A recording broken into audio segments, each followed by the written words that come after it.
17 के पहले तो ये मान लिया गया था, यानी जो लोग हमारी आस्था को अंधविश्वास बोलते थे वे नोएडा नहीं जाते थे, वे नोएडा नहीं जाते थे, क्योंकि उनको लगता था नोएडा जाएंगे तो कुर्सी से उतर जाएंगे। और जब मैं आया, मुख्यमंत्री बना, मुझे मुख्यमंत्री का दायित्व दिया गया, तो मैंने कहा भी नोएडा जाएंगे। लोगों ने कहा मुख्यमंत्री नोएडा जाता था, हट जाता। मैंने कहा भी कुर्सी बाद में जाए, आज जाए, अच्छा आज ही चली जाए, लेकिन नोएडा जाएंगे। अगर प्रदेश का भला होगा तो हम नोएडा जाएंगे और नोएडा के विकास की जो वहां पे बैरियर है, इन बैरियर को हटाएंगे। आज नोएडा, ग्रेटर नोएडा विकास के पथ पर अग्रसर है, देश के विकास में योगदान दे रहा है। अगर हम लोग नोएडा नहीं जाते तो देश के अंदर, बहनों और भाइयों, 55% मोबाइल का मैन्युफैक्चरिंग यूपी नहीं कर पाता। कल से नवरात्रि प्रारंभ हो रही है, कल से इस दौरान रमजान का महीना भी चल रहा है। परसों अलविदा की नमाज होगी और 21 को ईद भी हो सकती है, 20 से 21 को होगी। कहीं कोई हलचल है क्या? कुछ भी नहीं। शालीनता के साथ सारे पर्व और त्योहार मनाए जा रहे हैं, कहीं कोई हलचल नहीं। और यही है सुरक्षा का एहसास, यही है सुरक्षा। कल से त्योहार है, लोगों में खुशी है, हमारा त्योहार आ रहा है। हम नवरात्रि के साथ जुड़ेंगे, जगत जननी मां भगवती की उपासना के साथ जुड़ेंगे। कोई भय नहीं, कोई तनाव नहीं, कोई अराजकता नहीं, कोई अव्यवस्था नहीं, कोई कर्फ्यू का भय नहीं है, कोई दंगे का भय नहीं है। हर व्यक्ति जगत जननी मां भगवती की उपासना में लीन होकर के हर मंदिर में, देवालय में अथाह भीड़ होती है। अब लोगों ने उन क्षेत्रों में जाना बंद कर दिया जहां पहले जाते थे। अब तो नया वर्ष हो, कोई अन्य आयोजन हो, वो अब मंदिर की तरफ जाता है, धार्मिक स्थलों की तरफ जा रहा है। यह एक नया चेंज देखने को मिला है और यह तब हुआ है जब सुरक्षा का एक वातावरण हुआ है। सुरक्षा, बेहतर सुरक्षा, लेकिन सुरक्षा के लिए प्रयास प्रारंभ हुए। भारत माता की, भारत माता की, भारत माता की, वंदे वंदे वंदे। नवनिर्माण के 9 वर्ष आज के इस कार्यक्रम में, इस समारोह की गरिमा बढ़ाने के लिए हमारे बीच में उपस्थित, आज के इस कार्यक्रम में उपस्थित जिनका यहां पर लगातार संगठन की दृष्टि से पूरे प्रदेश को मार्गदर्शन और नेतृत्व प्राप्त होता है, हमारे संगठन के महामंत्री और जिनकी योजना रचना में सारे कार्यक्रम आगे बढ़ते हैं, ऐसे माननीय धर्मपाल जी, महापौर जी, हमारे सभी माननीय सहयोगी मंत्रीगण, जनप्रतिनिधिगण, शासन के अधिकारीगण, भारतीय जनता पार्टी के हमारे सभी पदाधिकारी और कार्यकर्ता, बहनों और भाइयों, नवनिर्माण के 9 वर्ष आज के इस कार्यक्रम के अवसर पर मैं आप सभी भारतीय जनता पार्टी के कार्यकर्ताओं का अभिनंदन करते हुए आदरणीय प्रधानमंत्री जी के मार्गदर्शन और विजनरी लीडरशिप में इन 9 वर्षों में जो भी परिवर्तन उत्तर प्रदेश के अंदर हुआ है, हमारी सरकार, ये डबल इंजन की सरकार जो कुछ भी करने में सफल हुई है, वह आदरणीय प्रधानमंत्री जी के मार्गदर्शन और नेतृत्व के साथ ही भारतीय जनता पार्टी के कार्यकर्ताओं के परिश्रम, जनप्रतिनिधियों के द्वारा सेवा भाव के साथ किए गए कार्यों और जनता जनार्दन के द्वारा दिए गए सहयोग का ही प्रतिफल है। मैं नवनिर्माण के इन 9 वर्षों के लिए पूरे प्रदेश की जनता जनार्दन को हृदय से बधाई देता हूं और आप सबका अभिनंदन करता हूं। बहनों और भाइयों, हमारे तीनों वक्ताओं ने यहां पर विस्तार से कहा। हमारे प्रदेश अध्यक्ष जी ने, हमारे दोनों डिप्टी सीएम केशव जी ने, ब्रजेश जी ने इन 9 वर्षों की इस गाथा को नजदीक से देखा है, उसमें नेतृत्व दिया है और उन्होंने इसके बारे में कि इसके बॉटलनेक कौन से थे, कौन कारक थे जो उत्तर प्रदेश के सामने पहचान का संकट खड़ा कर रहे थे, कौन वे कारक थे जिन कारणों से उत्तर प्रदेश के नौजवानों के सामने पहचान का संकट खड़ा हुआ था, कौन वे कारक थे जिसके कारण अनलिमिटेड पोटेंशियल का यह प्रदेश अपनी पहचान के लिए मोहताज था। दुनिया की सबसे उर्वरा भूमि रखने वाला यह प्रदेश, यहां का अन्नदाता किसान उर्वरा भूमि सबसे अच्छी होने, सर्वाधिक जल संसाधन होने के बावजूद आत्महत्या करने के लिए मजबूर होता था। सबसे अच्छा कारीगर होने के बावजूद क्या कारण था कि हमारा कारीगर उद्यमी बनने की बजाय श्रमिक बन करके उत्तर प्रदेश से प्लान करने के लिए मजबूर हो रहा था? क्या कारण था कि उत्तर प्रदेश की आधी आबादी भय और दहशत में सहमी रह करके स्वयं अपने को कोसती थी? बेटी सुरक्षा नहीं, व्यापारी को सुरक्षा नहीं, प्रदेश के विकास के लिए कोई विजन नहीं, नौजवानों के जीवन के साथ खिलवाड़ होता था, नौकरी निकले नहीं कि महाभारत के सारे रिश्ते वसूली के लिए निकल पड़ते थे। परिणाम क्या था? हताश और निराश युवा या तो प्लान करता था या फिर अपनी पहचान के लिए अपने आप को कोसने के लिए मजबूर होता था। और आज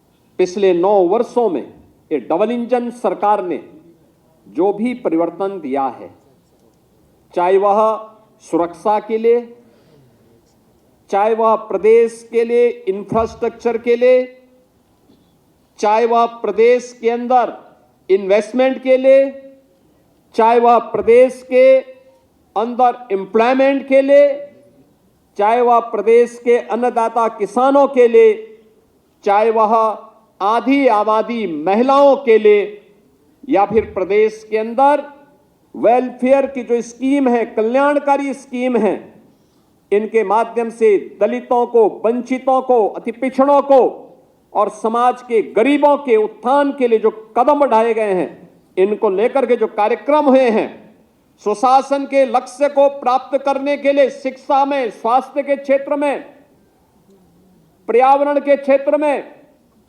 अन्य विविध क्षेत्रों में, महिला कल्याण के क्षेत्र में जो कार्य हुए हैं, उन सब को लेकर के और सेवा क्षेत्र में उत्तर प्रदेश को एक नई पहचान उपलब्ध करवाने के लिए, उत्तर प्रदेश की आस्था को सम्मान देने के लिए जो कार्य हुए हैं, वह पहचान उत्तर प्रदेश की वहां से फिर से बननी प्रारंभ हुई है।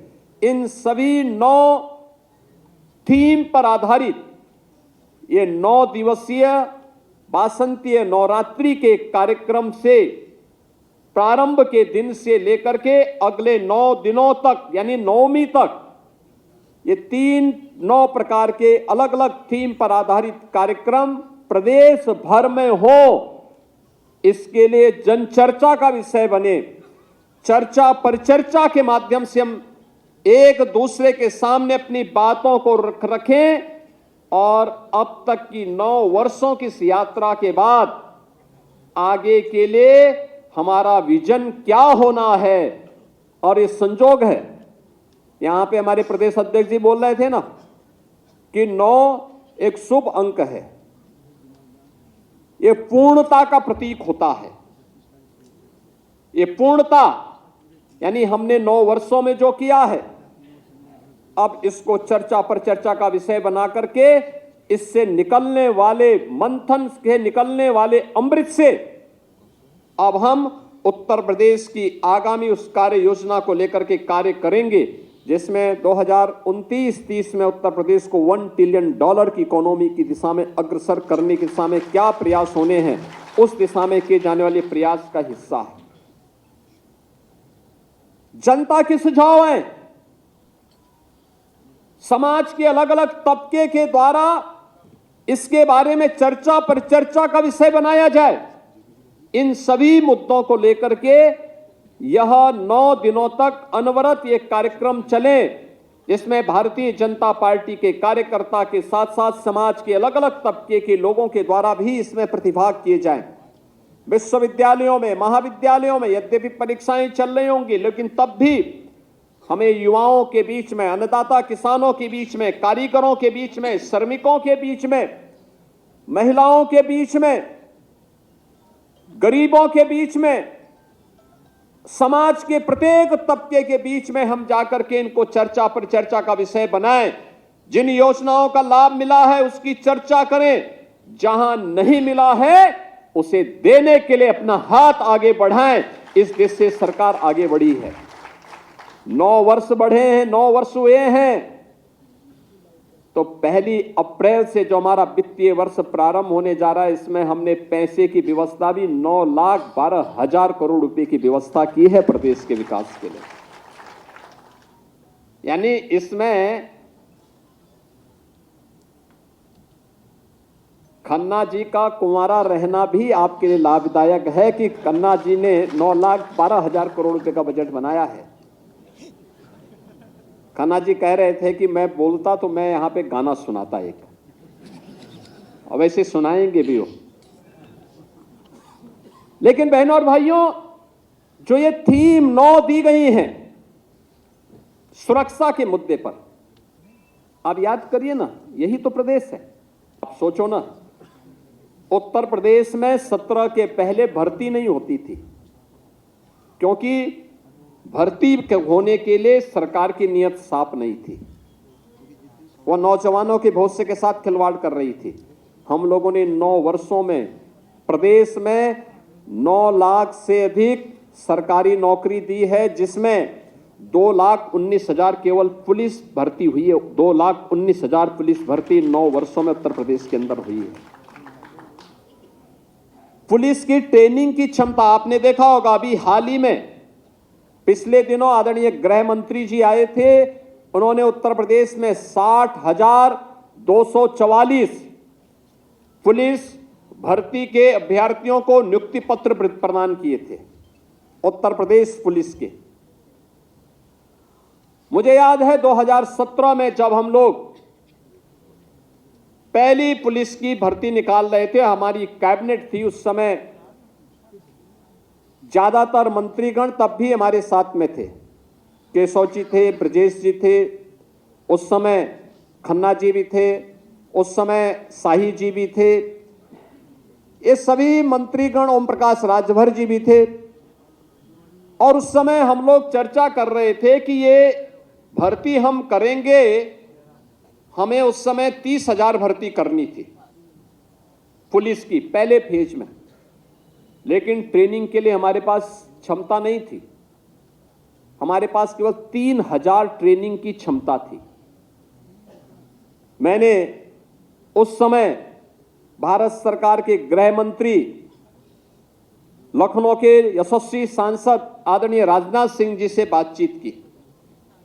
उस समय के भारतीय जनता पार्टी के राष्ट्रीय अध्यक्ष और आज के गृह मंत्री आदरणीय अमित शाह जी से मैंने बातचीत की, और इन्होंने कहा कि आप मिलिट्री, पैरामिलिट्री और अन्य राज्यों के भी ट्रेनिंग सेंटर को ले लीजिए, और अच्छा होगा कि 30,000 की भर्ती कर दीजिए।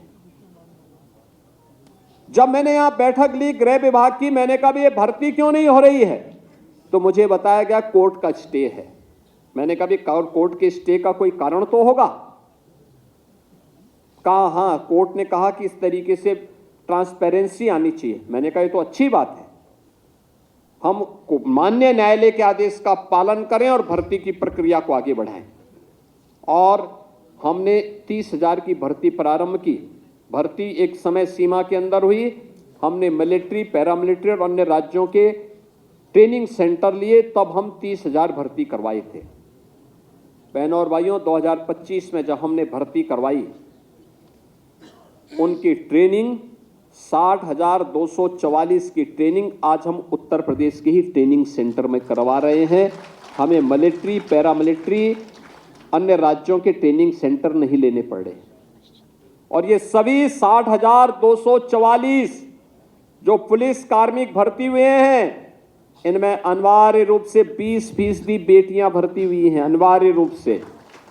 और ये सभी लोग अब पुलिस भर्ती के हिस्से बने हैं। इनकी ट्रेनिंग पूरी हो रही है।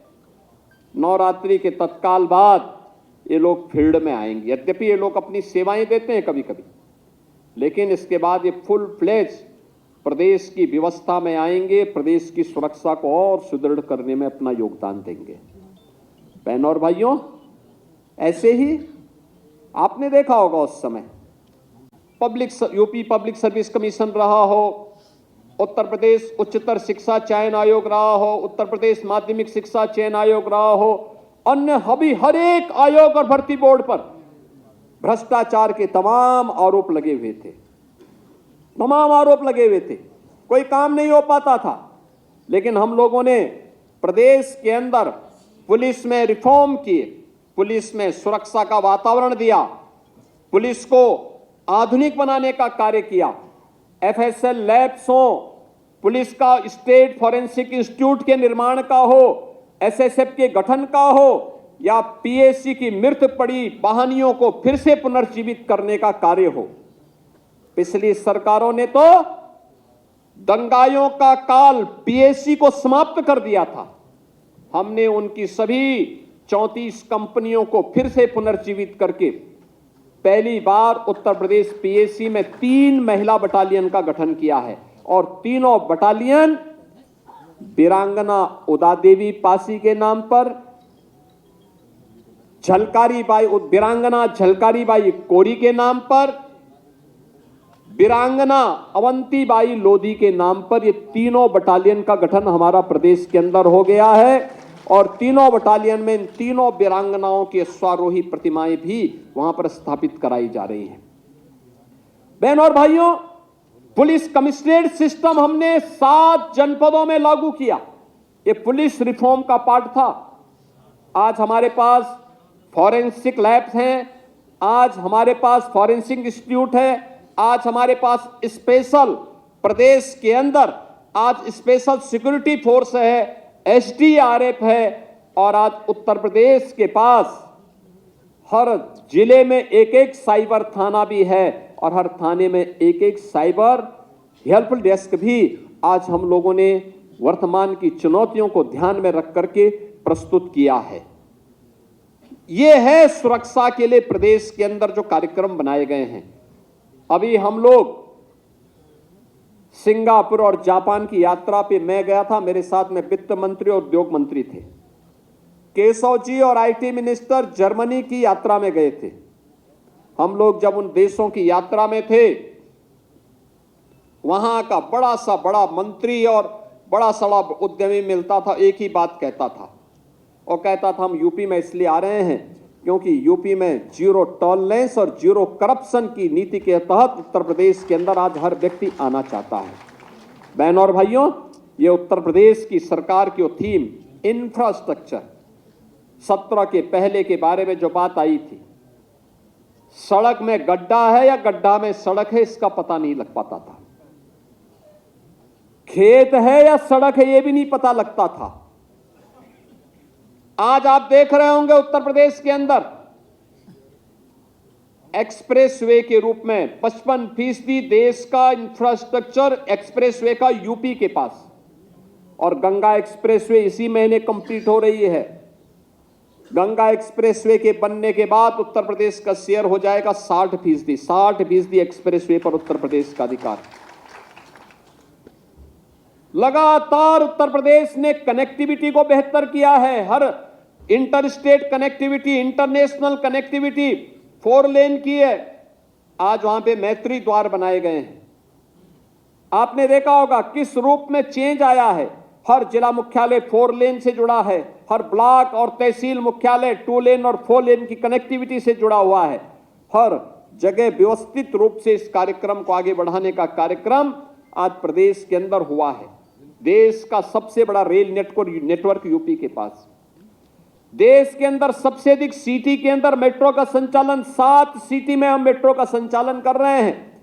लखनऊ, कानपुर, आगरा, गाजियाबाद, नोएडा, ग्रेटर नोएडा और अभी हाल ही में प्रधानमंत्री जी ने मेरठ के भी मेट्रो का संचालन किया है। देश की पहली रैपिड रेल दिल्ली मेरठ के बीच में प्रारंभ हो चुकी है।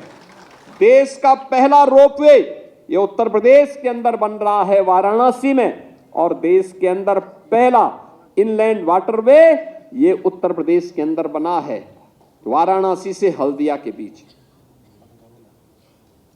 देश के अंदर कनेक्टिविटी के लिए, एयर कनेक्टिविटी के लिए आज उत्तर प्रदेश में 16 डोमेस्टिक एयरपोर्ट, 4 इंटरनेशनल एयरपोर्ट और 5वां देश का सबसे बड़ा इंटरनेशनल एयरपोर्ट जेवर में हमने अनुरोध भेजा है आदरणीय प्रधानमंत्री जी से। 28 मार्च को उद्घाटन के लिए हमने आदरणीय प्रधानमंत्री जी को आमंत्रित किया है। आप सोचो ना, जेवर एयरपोर्ट बनेगा, उत्तर प्रदेश की अर्थव्यवस्था में कितनी ग्रोथ होने जा रही। 1 लाख करोड़ रुपए की आएगी उसमें इनकम उत्तर प्रदेश सरकार की। आज उत्तर प्रदेश के अंदर इंफ्रास्ट्रक्चर की स्थिति है। उत्तर प्रदेश आज इंफ्रास्ट्रक्चर प्रदेश भी बना है। इन्वेस्टमेंट के लिए क्या कहना। उत्तर प्रदेश में 2017 के पहले कोई इन्वेस्टर नहीं आता था, क्योंकि इन्वेस्टमेंट के लिए सुरक्षा चाहिए, पॉलिसी चाहिए। इन्वेस्टमेंट के लिए पॉलिसी के साथ साथ लैंड बैंक चाहिए, और लैंड बैंक के साथ साथ सरकार की नीयत भी चाहिए। याद करिए, 17 के पहले 1947 से लेकर के 2017 तक उत्तर प्रदेश के अंदर बामुश्किल से 14,000 से कम उद्योग थे, और आज अब तक हमारे पास 31,000 तो बड़े उद्योग लग चुके हैं। 96 लाख एमएसएमई यूनिट हैं। 96 लाख एमएसएमई यूनिट भी यूपी के अंदर आज के दिन पर कार्यरत हैं। एमएसएमई यूनिट में 3 करोड़ 11 लाख से अधिक लोग कार्य कर रहे हैं, और हमारे जो उत्तर प्रदेश के अंदर 31,000 से अधिक बड़े जो भी उद्योग लगे हैं, इन उद्योगों में भी 65 लाख से अधिक लोग कार्य कर रहे हैं। बहनों और भाइयों, इन्वेस्टमेंट तब आता है जब सरकार की नीयत अच्छी होती है। 17 के पहले तो ये मान लिया गया था, यानी जो लोग हमारी आस्था को अंधविश्वास बोलते थे वे नोएडा नहीं जाते थे। वे नोएडा नहीं जाते थे क्योंकि उनको लगता था नोएडा जाएंगे तो कुर्सी से उतर जाएंगे। और जब मैं आया, मुख्यमंत्री बना, मुझे मुख्यमंत्री का दायित्व दिया गया, तो मैंने कहा भी नोएडा जाएंगे। लोगों ने कहा मुख्यमंत्री नोएडा जाता धड़ जाता। मैंने कहा भी कुर्सी बाद में जाए, आज जाए, अच्छा आज ही चली जाए, लेकिन नोएडा जाएंगे। अगर प्रदेश का भला होगा तो हम नोएडा जाएंगे, और नोएडा के विकास की जो वहां पे बैरियर है, इन बैरियर को हटाएंगे। आज नोएडा, ग्रेटर नोएडा विकास के पथ पर अग्रसर है, देश के विकास में योगदान दे रहा है। अगर हम लोग नोएडा नहीं जाते तो देश के अंदर, बहनों और भाइयों, 55% मोबाइल का मैन्युफैक्चरिंग यूपी नहीं कर पाता। इलेक्ट्रॉनिक कंपोनेंट का जो 60% निर्माण देश के अंदर हो रहा है, वो यूपी में नहीं हो पाता, क्योंकि मुख्यमंत्री के लिए तो वहां जाना एक अपशकुन बना दिया था। वो अपशकुन यूपी के लिए बनाया गया था, मुख्यमंत्री उसका एक माध्यम बना था। हम लोगों ने कहा अपशकुन को उखाड़ फेंकेंगे, विकास में इसको बाधा नहीं बनने देंगे। आज हम लोगों ने उसको भी दूर किया है। उत्तर प्रदेश बेहतरीन डेस्टिनेशन बनकर के निवेश का आगे बढ़ा है। अभी तो जापान से, सिंगापुर से, जर्मनी से बड़े पैमाने पे निवेश के लिए निवेशक यूपी में आने वाले हैं। अभी से उनके पत्र आने प्रारंभ हो गए। इस पे सरकार ने काम करना प्रारंभ कर दिया है। जिस प्रदेश में कोई निवेशक नहीं आता था, अब तक 15 लाख करोड़ रुपए का निवेश ग्राउंड ब्रेकिंग हुआ है। 6 लाख का हमारे पास वर्तमान में तैयार है और हम लोग एक नई दिशा में उसमें आगे बढ़ चुके हैं। आज हर जिले में निवेश हो रहा है। आज हमारे पास लैंड बैंक है, व्यापक लैंड बैंक है, 34 सेक्टोरल पॉलिसीज हैं, निवेश मित्र है, निवेश सारथी है। इस दिशा में प्रदेश आगे बढ़ा है। किसानों के लिए अन्नदाता किसान समझने के लिए इतना पर्याप्त है। उत्तर प्रदेश में सरकार ने पहला डिसीजन अन्नदाता किसानों के लिए लिया था और अन्नदाता किसानों के लिए जो निर्णय लिया था वह निर्णय ऋण माफी का था और ऋण माफी से आज किसान सम्मान निधि तक की इस यात्रा में उत्तर प्रदेश की ग्रोथ रेट एग्रीकल्चर के क्षेत्र में, आपको ग्रोथ रेट देखना है तो हमारे कृषि मंत्री की सेहत को देखकर अंदाजा लगा सकते हैं। 8.5% से बढ़कर के यह 18% हुआ है। 18% देश के अंदर आज के दिन पर उत्तर प्रदेश कृषि विकास के सबसे तेज गति के साथ आगे बढ़ने वाला राज्य है। अब हमारा अन्नदाता किसान आत्महत्या नहीं करता है। अकेले गन्ना किसानों के बारे में जो चर्चा हो रही थी, याद करिए 2012 से लेकर के 2017 के बीच कुल 95,000 करोड़ रुपए का गन्ना मूल्य का भुगतान हुआ। और बहनों और भाइयों, हमने 17 से अब तक इन 9 वर्षों में 3,16,800 करोड़ रुपए का गन्ना मूल्य का भुगतान अन्नदाता किसान को किया है। कोई तुलना है 95,000 में और 3,16,800 करोड़ रुपए में? यह है परिवर्तन। ये परिवर्तन है। आज अन्नदाता किसान को जो 2017 में गन्ना किसान को पर कुंटल का दाम मिलता था 300 रुपये पर कुंटल, आज हम उसको 400 रुपये पर कुंटल उपलब्ध करवा रहे हैं। घटतोली बंद, पर्ची की समस्या का समाधान, प्रोक्यूरमेंट किसान से सीधे हो रहा है। धान हो, गेहूं हो, सरसों हो, तिलहन हो, दलहन हो, बाजरा हो, मिलेट हो, इस सब की सबको हम खरीद रहे हैं। मक्का हो, इन सब की खरीद सरकार सरकारी क्रय केंद्र में करती है और मिनिमम सपोर्ट प्राइस तय करती है। मार्केट में ज्यादा दाम मिले अच्छी बात है, मार्केट में बेचो, लेकिन कम दाम मिले हम उसकी गारंटी देंगे, आपको इससे कम दाम नहीं बिकने देंगे आपके उत्पाद को। मंडी शुल्क तब 2.5 से 3% लिया जाता था, आज मंडी शुल्क 1% लिया जा रहा है। अन्नदाता किसान को राहत मिले। यह सरकार के द्वारा उठाए गए अन्नदाता किसान के लिए वे लाभ हैं जिनके बारे में यहां पर केशव जी ने बताया कि 99,000 करोड़ रुपए केवल किसान सम्मान निधि से अन्नदाता किसान के खाते में प्रधानमंत्री जी ने दिए हैं। बहनों और भाइयों, ये सरकार की वह कार्यक्रम और योजना है जो अन्नदाता किसान को आज उत्पादक से जो कर्जदाता सपा, कांग्रेस, बसपा ने बनाया था, आज उसे कर्जदाता से फिर उभार करके हमने प्रदेश के अंदर उत्पादक की श्रेणी में फिर से ला करके उसे फिर से खुशहाल बनाने की दिशा में कदम बढ़ाए हैं। और अब तो हमारा किसान 1-2 नहीं 3-3 फसल ले रहा है। सिंचाई की सुविधा बढ़ी है। प्रदेश में 56 लाख हेक्टेयर में अतिरिक्त सिंचाई की सुविधा इस दौरान हुई है। पहली बार हुआ है कि जो भी ट्यूबवेल थे, प्राइवेट ट्यूबवेल थे, उन प्राइवेट ट्यूबवेल में फ्री में बिजली की व्यवस्था सरकार दे रही है। और अभी जो 23 लाख ट्यूबवेल अभी डीजल से संचालित हो रहे हैं, इस बार बजट में पैसा दिया गया कि हम सोलर पैनल दे करके उन ट्यूबवेल को भी, उन किसानों को भी उससे मुक्त करवाएंगे और प्रदेश के अंदर अन्नदाता किसान को खुशहाल करने के सामने कदम बढ़ाएंगे। महिलाओं के कल्याण के लिए सरकार के द्वारा इस दौरान जो कार्य किए गए, प्रदेश के अंदर 9 लाख से अधिक जो भर्ती हुई है, बहन और भाइयों, मुझे बताते हुए प्रसन्नता है, इसमें 1,75,000 से अधिक केवल बेटियां भर्ती हुई हैं, बेटियां भर्ती हुई हैं प्रदेश की। 1 करोड़ 10 लाख से अधिक महिला स्वयंसेवी समूह आज प्रदेश के अंदर आजीविका दीदी के रूप में प्रदेश के अंदर उद्यमी बनकर के काम कर रही हैं। और इस बार के बजट में महिला उद्यमी स्कीम के अंतर्गत हम लोगों ने अलग से पैसे की व्यवस्था उनके लिए भी की है।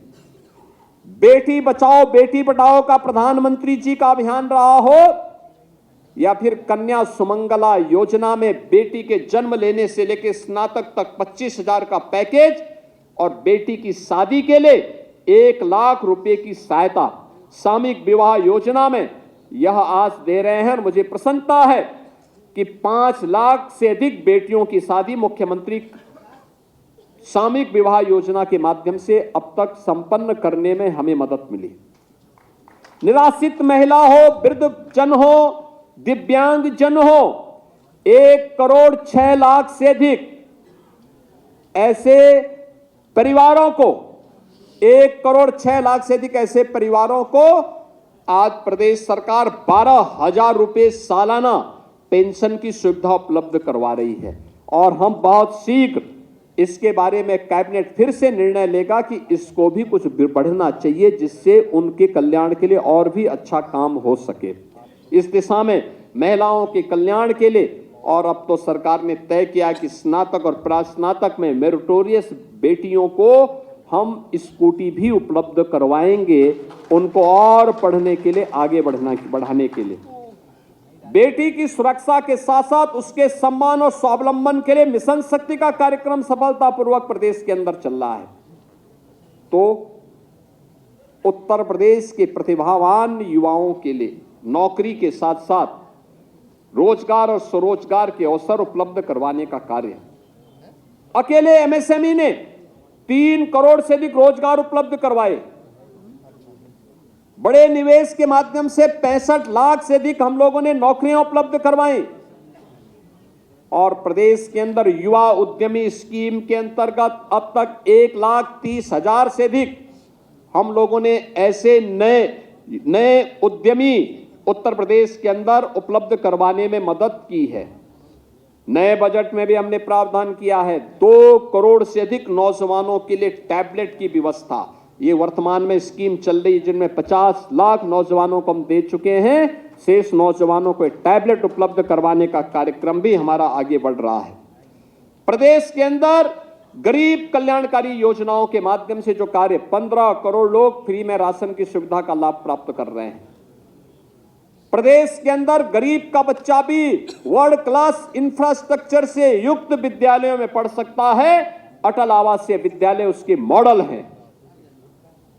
इस प्रकार का मॉडल हर जनपद में सीएम कंपोजिट विद्यालय के माध्यम से लागू करने के कार्य पहले चरण में हर जनपद में 2-2 गत वर्ष दिए गए थे, 2-2 विद्यालय इस वर्ष भी हम लोग देने जा रहे हैं। प्रदेश के अंदर आयुष्मान भारत हो या फिर उस तबके तक पहुंच, मुसहर को कोई नहीं पूछता था। पिछली सरकारों ने उसको नकारा, वनटांगिया को नकारा, जनजातीय समुदाय को पिछली सरकारें नकारती थी। प्रदेश के अंदर चेरो हो, गौड़ हो, थारू हो, सहरिया हो, बुक्सा हो, मुसहर हो, वनटांगिया हो, इनके बारे में कभी इन्होंने काम नहीं किया, कभी नहीं किया। पहली बार हुआ है। 100% सिचुएशन के लक्ष्य तक पहुंचाने के लिए सरकार ने उनके लिए योजनाएं लागू की। आज उनको जमीन के पट्टे भी मिल रहे हैं, आज उनको आवास भी मिल रहा है, आज उनको हर घर नल की योजना का लाभ भी मिल रहा है, हर घर तक बिजली भी मिल रही है, हर घर तक राशन कार्ड भी उपलब्ध हुआ है, हर घर को स्वास्थ्य की सुविधा भी उपलब्ध हुई है। ये सभी सुविधाएं उन तबकों तक पहुंचाने का काम, क्योंकि हमने प्रदेश को फिरकों में बांट करके नहीं देखा, हमने जातीय चश्मे से नहीं देखा, हमने क्षेत्रीय चश्मे से नहीं देखा। हमारे लिए तो उत्तर प्रदेश की 25 करोड़ जनता ही परिवार थी और उसको परिवार भाव के साथ उसकी समृद्धि के लिए, उसकी खुशहाली के लिए सरकार ने कदम बढ़ाए और वह आज वहां तक पहुंचाने का काम, चाहे वह दलित हो, वंचित हो, गरीब हो, समाज की अति पिछड़ी जातियां हैं, उन तक भी सरकार पहुंची और योजनाओं का लाभ आज वहां पे आवास के रूप में, शौचालय के रूप में, राशन कार्ड के रूप में, आयुष्मान कार्ड के रूप में, उनके द्वारा चलाई जाने वाली आजीविका मिशन के कार्यक्रम के माध्यम से, मिल्क प्रोड्यूसर के माध्यम से आज वह सब वहां तक दिखाई देता है। उसका लाभ प्रदेश को प्राप्त हो रहा है। बहनों और भाइयों, सुशासन के इस लक्ष्य को प्राप्त करने के लिए शिक्षा के क्षेत्र में जो कार्य हुआ है, आपने देखा होगा पाठक जी जो अपने भाषण में कह रहे थे, बेसिक शिक्षा परिषद की स्कूलों में बेटियां नंगे पैर जाती थी, फटे कपड़े होते थे। अगर सरकार कभी कृपा कर दे 17 के पहले तो जो यूनिफॉर्म देती थी वह अपने आप में मजाक का पात्र बन जाती थी। और आज हम कह सकते हैं उत्तर प्रदेश में बेसिक शिक्षा परिषद में 1,60,00,000 से अधिक बच्चे पढ़ रहे हैं। प्रदेश सरकार उन्हें किसी भी पब्लिक स्कूल और कॉन्वेंट से कम कीमत की यूनिफॉर्म नहीं देती उन बच्चों को। 2 uniform, bag, books, shoes, socks, sweater, ये सभी उपलब्ध करवाती है। ऑपरेशन कायाकल्प में हमारे जनप्रतिनिधियों ने और अधिकारियों ने मिलकर के 1,36,000 से अधिक विद्यालयों को ऑपरेशन कायाकल्प में संसाधनों से युक्त किया है। पहले मान्यता क्या थी कि बेटी इसलिए स्कूल छोड़ देती है क्योंकि दूर स्कूल है, लेकिन जब हम लोगों ने इसके सर्वे लिए या एक टूल का इस्तेमाल किया और पाया कि नहीं, दूरी के नाते बेटी स्कूल नहीं छोड़ती है। बेटी इसलिए स्कूल छोड़ती है क्योंकि विद्यालय में टॉयलेट नहीं है और पेयजल की व्यवस्था नहीं है। उन सभी विद्यालयों में बालिकाओं के लिए और बालकों के लिए अलग अलग टॉयलेट दिए गए, पेयजल की व्यवस्था की गई। आज ड्रॉप आउट रेट 0 पे पहुंचा है। बहनों और भाइयों, नकल विहीन शिक्षा हो या फिर प्रोजेक्ट अलंकार के माध्यम से माध्यमिक शिक्षा में विद्यालयों के वर्तमान भव्य भवन, हम भी तो किसी इंटर कॉलेज में ही पढ़े थे। हमारा भी तो दायित्व बनता है हम उसका पुनरुद्धार करें। सरकार ने उस दायित्व को निर्वहन किया। पहली बार संस्कृत पढ़ने वाले बच्चों के लिए स्कॉलरशिप लागू हुई है। वे 6ठी क्लास में हो, पूर्वा में हो या आचार्य की कक्षा में, हर बच्चे को स्कॉलरशिप आज सरकार उपलब्ध करवा रही है। और उनके लॉजिंग फूडिंग की एक नई स्कीम के साथ भी हम आगे आ रहे हैं कि संस्कृत पढ़ने वाले बच्चों के लिए रहने की व्यवस्था हो, खाने की व्यवस्था हो, जिससे संस्कृत के माध्यम से वे समृद्धि के मार्ग पर प्रदेश सरकार को आगे बढ़ा सकें। ये सरकार के वे लक्ष्य, 1 डिस्ट्रिक्ट 1 माफिया से उभार करके 1 डिस्ट्रिक्ट 1 प्रोडक्ट और 1 डिस्ट्रिक्ट 1 मेडिकल कॉलेज की दिशा में आज आगे बढ़े हैं। गोरखपुर में एम्स संचालित, रायबरेली में एम्स संचालित, world class cancer institute Kashi में बीएचयू में बन चुका है। लाखों लोग उससे लाभान्वित हो रहे हैं। और आज प्रदेश सरकार ने स्वास्थ्य के क्षेत्र में जो प्रगति की है, लगभग 6 करोड़ गोल्डन कार्ड जारी होने के साथ ही आरोग्य मेले हर पीएससी पे हर रविवार को आयोजित हो रहे हैं। आज इंसेफ्लाइटिस की बीमारी पूरी तरह समाप्त हुई है, वेक्टर बाउंड डिजीज समाप्त हुई है, उस पर नियंत्रण, प्रभावी नियंत्रण किया गया है। और उस दिशा में जो कार्य आगे बढ़े हैं, पर्यावरण के संरक्षण के लिए इतना बड़ा राज्य, इतना इंफ्रास्ट्रक्चर का क्रिएशन, उस सब के बावजूद देश के अंदर बड़े राज्यों में उत्तर प्रदेश अपने यहां ग्रीन लैंड बढ़ाने में सफल हुआ है। ज्यादा वृक्षारोपण के लक्ष्य को प्रदान करने वाले राज्यों में प्रदेश सरकार ने अपने को आगे बढ़ाया है। बहनों और भाइयों, सेवा सेक्टर में भी जो कार्य हुए हैं, आज प्रदेश उस दिशा में तेजी के साथ आगे बढ़ा है। 1,156 करोड़ 156 करोड़ टूरिस्ट और श्रद्धालु गत वर्ष उत्तर प्रदेश के विभिन्न धार्मिक स्थलों पर और पर्यटन केंद्रों में आया है। अनुमान करिए 2017 के पहले यह संख्या कुछ लाखों में हुआ करती थी, आज ये करोड़ों में पहुंच गई है। ये केवल पर्यटन नहीं है, ये राष्ट्र को जोड़ने के सेतु भी हैं, यह प्रदेश के बारे में परसेप्शन को बदलने वाले भी हैं और रोजगार के नई संभावनाओं को भी आगे बढ़ाने वाले हैं। नई संभावनाएं बढ़ी हैं, समृद्धि बढ़ी है, लोग आगे बढ़े हैं। प्रयागराज का महाकुंभ इस समरसता का कुंभ बना है। जो लोग सनातन संस्कृति को कोसते थे, अपमानित करते थे, उन्होंने देखा, जो लोग बोलते थे कि ये कुंभ तो केवल एक जाति विशेष का है, उनकी आंखें फटी की फटी रह गई जब उनसे पूछा गया प्रयागराज में, ये बताओ तो कौन जाति के लोग हैं? ये तो सर्व समाज है, न इसकी जाति है, न पंथ है, न संप्रदाय है, ये केवल भारतीय है। और सनातन का उद्घोष करने के लिए प्रयागराज में त्रिवेणी की पावन त्रिवेणी में डुबकी लगाने आया है। अयोध्या जब आता है, पिछली सरकारों ने अयोध्या के बारे में क्या कहा था? राम हुए ही नहीं। हमारी आस्था को ये लोग अंधविश्वास कहते थे। हमने कहा नहीं, ये अंधविश्वास नहीं, हमारी आस्था है। अंधविश्वास तो वो था कि नोएडा नहीं जाना है, ये अंधविश्वास था।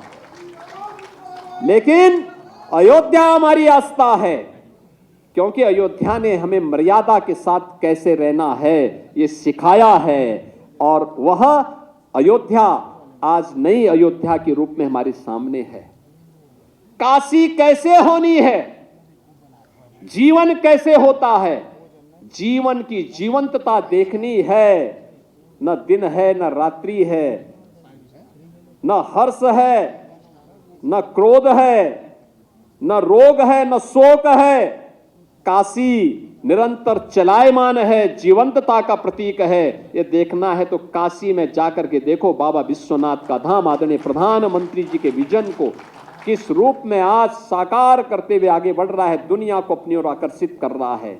और भक्ति देखनी हो तो मथुरा वृंदावन में जाकर के देखो।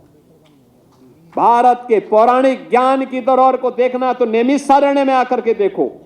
भागवत की भूमि के रूप में देखना हो तो जाके सुख तीर्थ में जाकर के देखो।